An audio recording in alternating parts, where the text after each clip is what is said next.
Bismillahirrahmanirrahim. Assalamualaikum warahmatullahi wabarakatuh. Perkenalkan, nama saya Madinatul Ilmi, biasa dipanggil Madinah. Saya dari jurusan Pendidikan Bahasa Arab angkatan 2020. Nah, di sini saya akan menjelaskan sedikit tentang statistika pendidikan. Nah, yang mana video ini saya mengambil dari buku yang telah saya baca, yakni Statistik Pendidikan dan Metode Penelitian Kuantitatif oleh Ibu I'anatut Thaifah MPDI. Nah, selain saya mengambil dari buku ini, saya juga mengambil dari sebagian sumber internet, baik itu jurnal maupun makalah.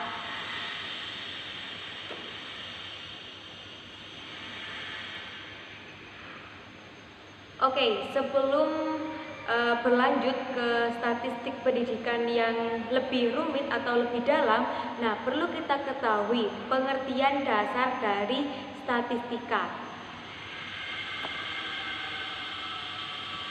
Statistika adalah metode ilmiah yang mempelajari bagaimana cara untuk merencanakan, mengumpulkan, menganalisis, menginterpretasi, dan mempresentasikan suatu data.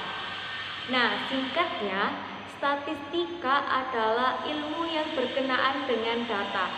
Nah, di sini kita sudah mengambil kesimpulan bahwa statistika adalah ilmu yang berhubungan dengan data, yang mana statistika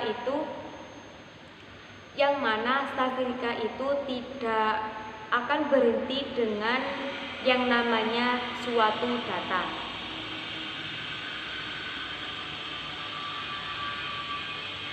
Adapun pengertian dasar statistik menurut para ahli. Nah, di sini saya akan mengambil 5 pengertian dari 5 tokoh para ahli. Yakni yang pertama dari Profesor Dr. Sujana MA, MSc. Nah, beliau mengemukakan bahwa statistik adalah suatu pengetahuan yang berhubungan dengan metode pengumpulan data, pengolahan data, analisis, dan juga penarikan kesimpulan dengan berdasarkan kumpulan data serta penganalisisan yang dilaksanakan. Kemudian yang kedua yakni dari Bapak Anderson. Oke, yang kedua dari Bapak Anderson dan Bancroft. Nah, perlu kita ketahui siapa sih sosok beliau ini. Nah, beliau adalah seorang sarjawan dan pakar politik dunia, dan beliau mengemukakan bahwa statistik adalah ilmu dan seni pengembangan dan metode yang paling efektif untuk mengumpulkan, menabulasi, menafsirkan, dan yang berhubungan data dengan kuantitatif sedemikian rupa sehingga kesalahan dalam kesimpulan dan estimasi dapat diperkirakan menggunakan penalaran induktif berdasarkan probabilitas matematika atau biasa disebut dengan peluang. Pengertian ketiga saya ambil dari Bapak Profesor Dr. Haji Agus Irianto. Nah, beliau mengemukakan bahwa statistik merupakan kumpulan cara ataupun aturan-aturan yang berhubungan dengan pengumpulan, pengolahan, analisis, penarikan kesimpulan atas data-data yang berbentuk angka dengan menggunakan suatu asumsi-asumsi tertentu. Nah, kemudian pengertian yang keempat dari Bapak Anto Dajan. Nah, beliau mengemukakan bahwa statistik merupakan data kuantitatif baik yang belum tersusun ataupun yang telah tersusun dalam bentuk tabel. Nah, menurut beliau ini statistik itu ilmu yang berkenaan dengan data dan tabel-tabel begitu. Oke, pengertian dasar statistik yang terakhir oleh Croston dan Cowden. Nah, beliau mengemukakan bahwa statistik merupakan suatu metode untuk mengumpulkan, mengelola, mengajikan, serta menginterpretasikan data yang berwujud dengan angka. Nah, perlu kita ambil kesimpulan bahwa dasar statistika yakni suatu ilmu yang mempelajari tentang suatu data, bagaimana itu cara mengelola, menganalisis, serta mengambil kesimpulan gitu. Oke, kita seringkali mendengar kata statistik dan juga statistika. Nah, apa sih perbedaannya? Apakah berbeda atau sama saja? Nah, oke. Saya akan menjelaskan sedikit tentang perbedaan statistik dan statistika. Perlu kita ketahui bahwa statistik adalah hasil data yang ditampilkan dalam bentuk grafik, tabel, dan lain sebagainya. Nah, statistik merupakan angka-angka atau catatan yang dikumpulkan, dikelompokkan sehingga didapatkan informasi yang berkaitan dengan masalah tertentu. Nah, sedangkan pengertian dari statistika adalah ilmu yang mempelajari tentang bagaimana data yang berupa numerik atau nomor dapat disajikan dalam bentuk yang sederhana, menarik, dan mudah dipahami serta mudah dibaca. Oke, dari sini kita bisa menarik kesimpulan bahwa keduanya itu sangatlah berbeda. Yang mana statistik adalah hasil data yang ditampilkan dalam bentuk grafik, tabel, dan lain sebagainya.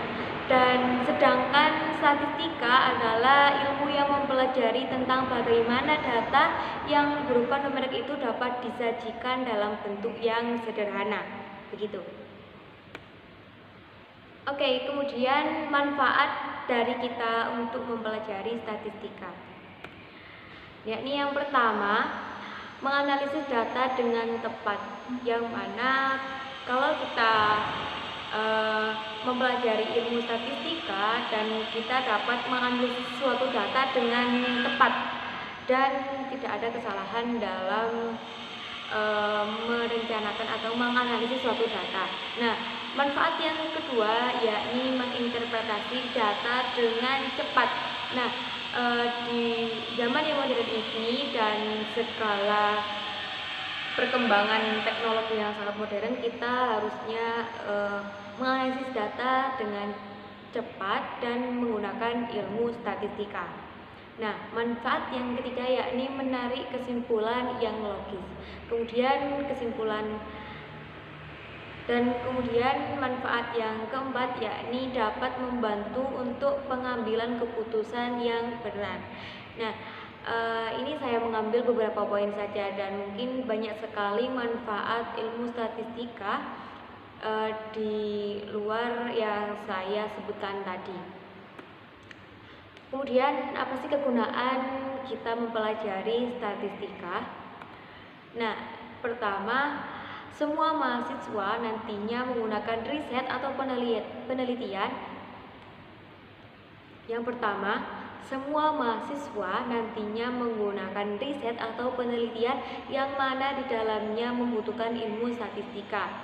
Nah, karena ilmu statistika kita dapat mengambil kesimpulan riset atau penelitian dengan tepat dan cepat.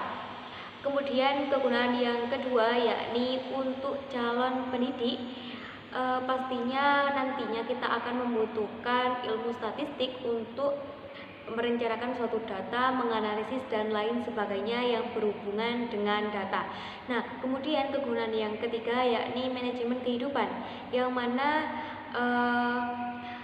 kita akan lebih bisa mengatur hidup dengan cara kita mempelajari tentang ilmu statistika.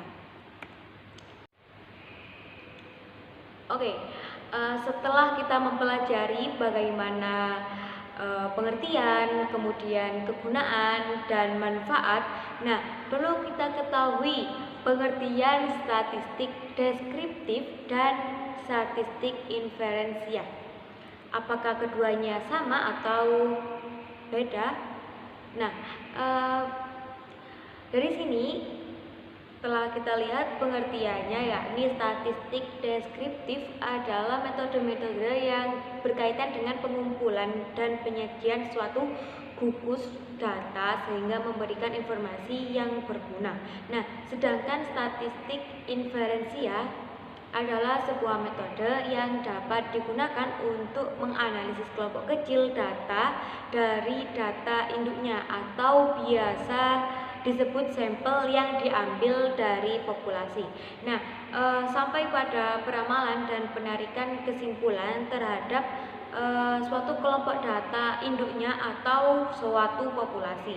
Nah, sudah kita ketahui bersama bahwa keduanya ini memiliki perbedaan dan persamaan, yang mana perbedaannya adalah statistik deskriptif itu berkaitan dengan pengumpulan data, kalau statistik inferensial itu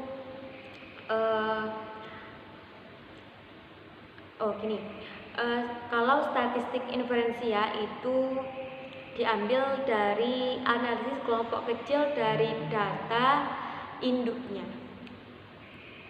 Nah, persamaannya keduanya ini saling berkaitan dengan data sehingga yang mana nantinya akan memberikan informasi yang jelas dan tepat.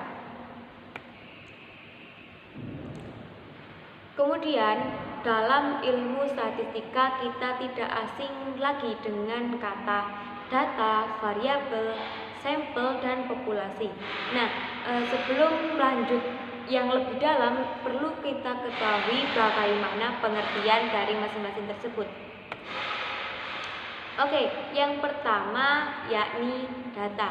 Data adalah catatan atau kumpulan fakta. Nah, yang kedua yakni variabel. Variabel adalah faktor tak tetap atau dapat diubah-ubah. Nah, kemudian populasi adalah wilayah generalisasi berupa subjek atau objek yang diteliti untuk dipelajari dan diambil kesimpulan. Nah, kemudian yang terakhir yakni sampel. Apa sih sampel itu? Sampel adalah sebagian dari populasi yang diteliti, yang mana antara keempat ini itu mempunyai kegunaan dan fungsi yang berbeda-beda. Nah, yang keempat ini pasti berbeda karena antara data, variabel, kemudian populasi dan juga sampel itu memiliki kegunaan dan manfaat yang berbeda-beda di dalamnya.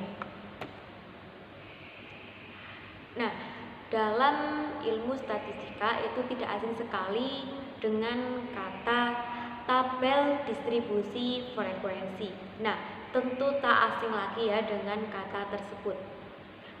Oke, sebelum masuk ke tabel distribusi frekuensi, perlu kita pahami terlebih dahulu pengertian dari distribusi frekuensi. Apa sih distribusi frekuensi itu? Distribusi frekuensi yakni pengelompokan dalam beberapa kategori yang menunjukkan banyaknya data dalam setiap kategori, di mana setiap data tidak dapat dimasukkan ke dalam kategori yang sama. Nah, sekarang kita masuk pada tabel distribusi frekuensi. Nah, apa sih tabel distribusi frekuensi itu? Tabel distribusi frekuensi adalah sebuah tabel atau bagan yang akan merangkum nilai dan frekuensi dari sebuah data. Nah, ini adalah cara yang terbaik dan sangat berguna untuk mengatur data jika ingin memiliki daftar angka yang mewakili frekuensi hasil tertentu dalam sampel. Nah, berarti tabel distribusi frekuensi ini sangat penting ya untuk mengatur data jika ingin memiliki daftar angka yang mewakili frekuensi hasil tertentu dalam sampel. Nah, perlu kita ketahui bahwa tabel distribusi frekuensi itu memiliki dua kolom. Ini kolom yang pertama itu menyantumkan berbagai hasil yang terjadi dalam data. Dan kemudian kolom yang kedua yakni mencantumkan frekuensi dari hasil.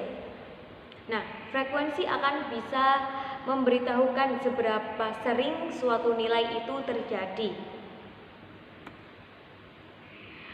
Adapun macam-macam tabel distribusi frekuensi, yakni ada 5 macam. Yang pertama yakni tabel distribusi frekuensi data tunggal, kemudian yang kedua yakni tabel distribusi frekuensi data kelompok, kemudian yang ketiga yakni tabel distribusi frekuensi relatif, kemudian yang keempat tabel distribusi frekuensi kumulatif, dan yang terakhir yakni tabel distribusi frekuensi relatif kumulatif. Nah, sekarang kita akan masuk ke dalam macam-macam tabel distribusi frekuensi, yang mana saya akan memberikan contoh saja bagaimana sih bentuk atau contoh dari masing-masing tabel distribusi frekuensi, mulai dari data tunggal hingga frekuensi relatif kumulatif. Yakni masuk ke contoh yang pertama adalah tabel distribusi frekuensi data tunggal. Nah, begini adalah tampilan dari tabel distribusi frekuensi data tunggal. Sekarang kita masuk ke yang kedua, yakni contoh dari hasil tabel distribusi frekuensi data kelompok.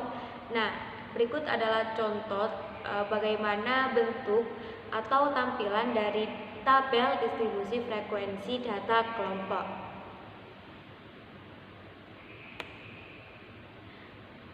Kemudian kita masuk ke macam-macam yang ketiga, yakni tabel distribusi frekuensi relatif. Nah, di sini adalah tampilan atau contoh dari tabel distribusi frekuensi relatif. Kemudian kita masuk macam-macam yang keempat, yakni tabel distribusi frekuensi kumulatif.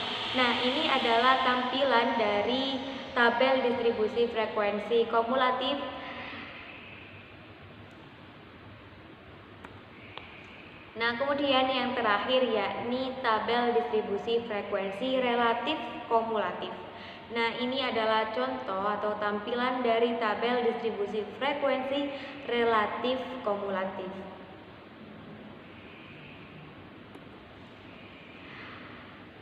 Nah, sudah banyak ya kita membicarakan tentang tabel distribusi frekuensi. Nah, sekarang kita akan masuk ke materi ukuran pemutusan data, yang mana di dalamnya itu ada min, median, dan juga modus. Apa sih perbedaan dari ketiga ukuran data tersebut? Nah, yang pertama yakni min. Min adalah metode yang paling banyak digunakan untuk menggambarkan ukuran tendensi sentral. Kemudian, median adalah nilai pengamatan yang terletak di tengah gugus data setelah data tersebut diurutkan. Kemudian, modus adalah data yang sering muncul terjadi. Nah, adapun ukuran penyebaran data, yang mana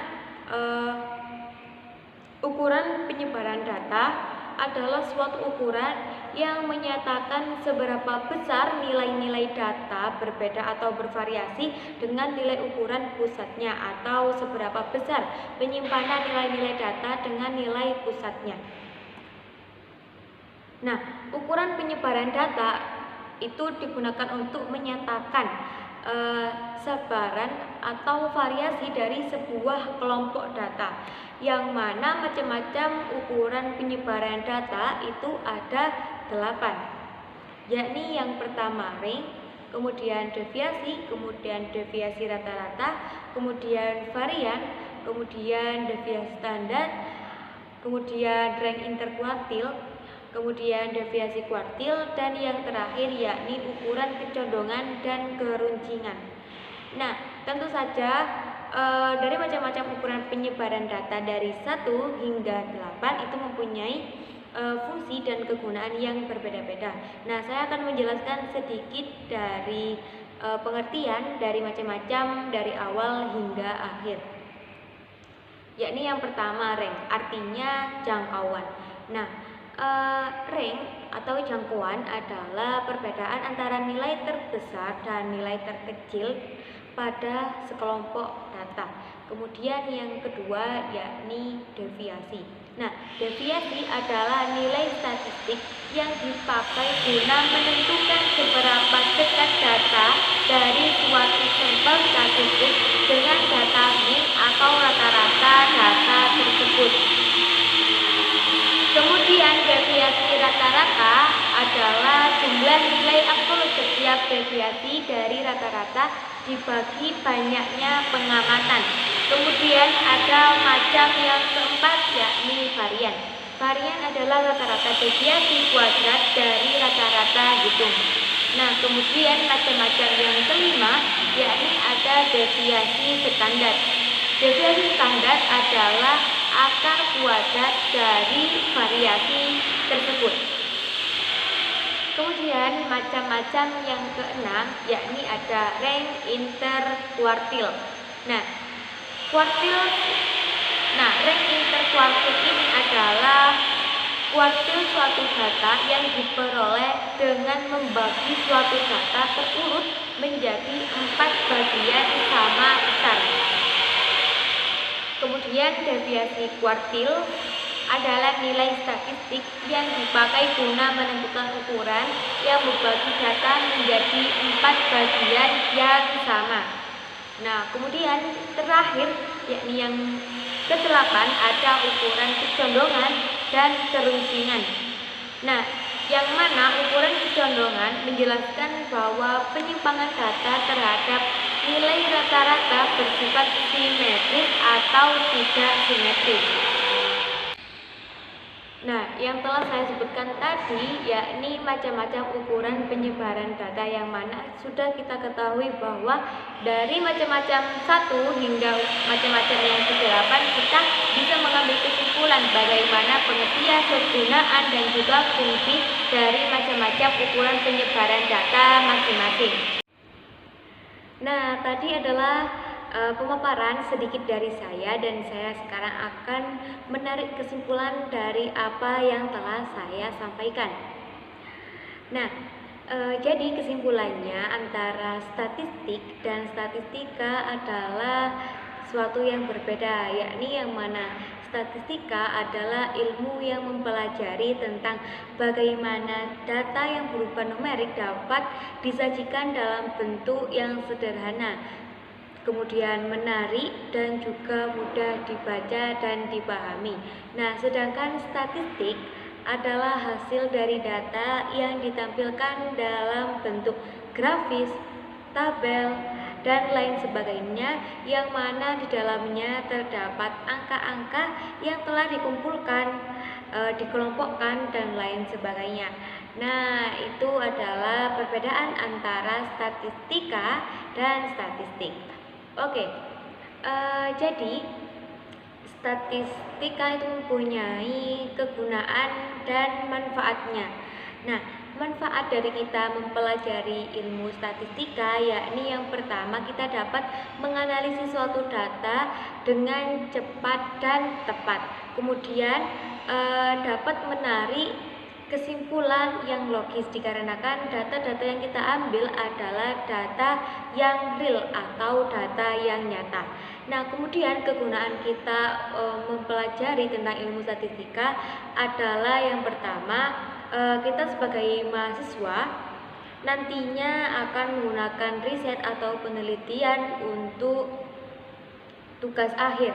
Nah, yang mana di dalamnya tentu membutuhkan pengumpulan suatu data yang disajikan dalam ilmu statistika. Nah, yang kedua, saya pribadi adalah calon pendidik. Nah, yang mana nantinya akan membutuhkan banyak ilmu statistika untuk mendalami suatu data-data di kemudian hari. Nah, tadi saya juga telah memaparkan bagaimana pengertian dari data, kemudian variabel, kemudian populasi, dan juga sampel. Nah, saya tarik ulang antara keempat ini, yakni yang pertama adalah data. Data adalah catatan atau kumpulan fakta. Nah, yang mana data ini itu tidak bisa diambil dari data yang tidak relevan atau tidak real. Nah, yang mana data ini harus fakta dan ada buktinya. Nah, kemudian variabel. Variabel itu adalah faktor tak tetap. Nah, di mana faktor ini itu biasanya dapat berubah-ubah dikarenakan variabel-variabel tertentu dalam suatu data. Nah, kemudian yang ketiga yakni populasi. Nah, populasi adalah wilayah generalisasi berupa subjek atau objek yang diteliti untuk dipelajari dan diambil kesimpulan.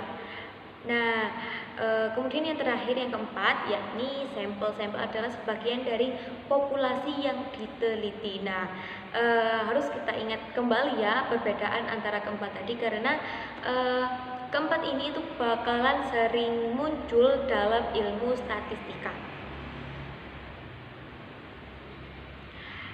Oke, kemudian lanjut ke tabel distribusi frekuensi. Nah, yang mana di dalam tabel distribusi frekuensi itu ada 5 macam, yakni yang pertama adalah tabel distribusi frekuensi data tunggal, yang kemudian ada tabel distribusi frekuensi data kelompok, yang ketiga ada tabel distribusi frekuensi relatif, dan yang keempat ada tabel distribusi frekuensi kumulatif, dan yang terakhir ada tabel distribusi frekuensi relatif kumulatif. Nah, oke. Kemudian di dalam ilmu statistika pastinya ada mean, median, dan juga modus, yang mana pada kelas SMP ataupun SMA kita udah mempelajari mean, median, dan modus dalam ilmu matematika.